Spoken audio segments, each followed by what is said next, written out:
I get a ticket, it's your fault.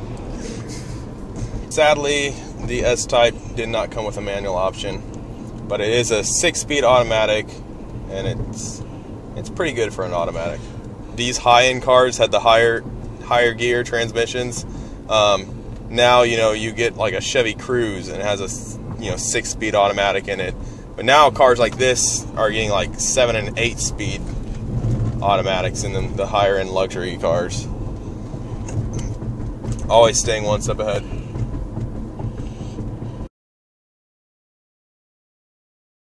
Yep.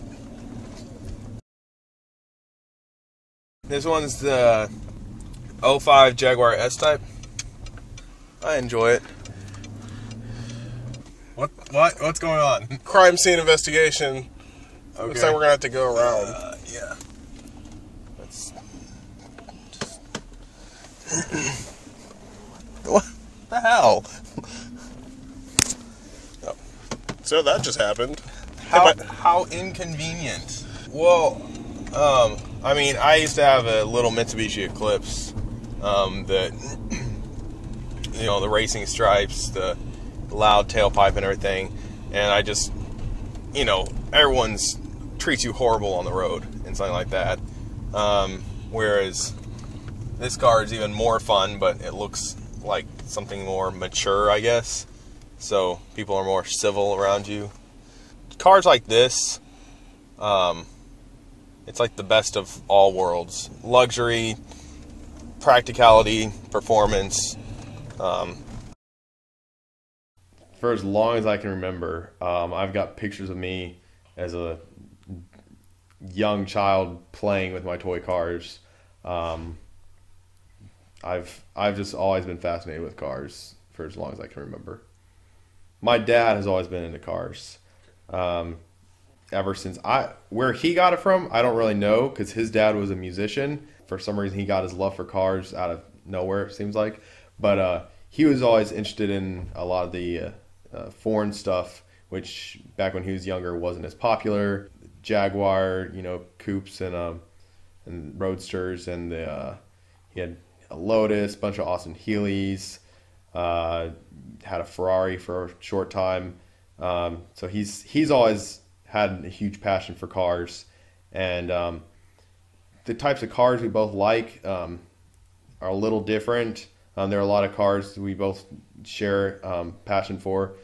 He's more into like the English stuff, which for a while I kind of went through the muscle car stuff, the German import stuff.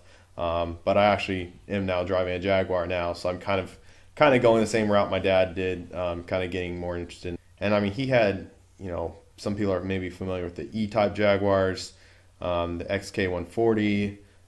He had a really old, one of the first body style, the S-Type. And these were back when these cars were, not so many people cared about them. You could get them cheaper. Now, almost every one of these neat cars that he's owned is now going for over $100,000 if you got it today. But he got to enjoy these cars before they were such collector's items, and got to have fun with them.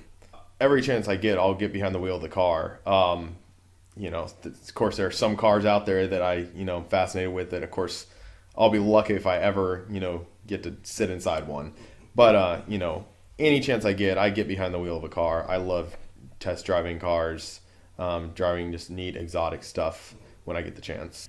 I've ridden in a lot of neat cars. But of course the owners never let me drive them usually. I drove an NSX years ago. It was really tuned up. His wife had a Viper, and so he had to make sure his NSX was as fast as the Viper. So it was a pretty quick car. About a month ago, I went and test drove it was a supercharged GTO, and that thing was a beast. That thing was fun. Almost bought it, but I have too many cars. I've got a Jaguar S-Type, which is my daily driver, and I've got two BMWs. I've got a 525i 95, and then I've got an old 83 6 Series BMW.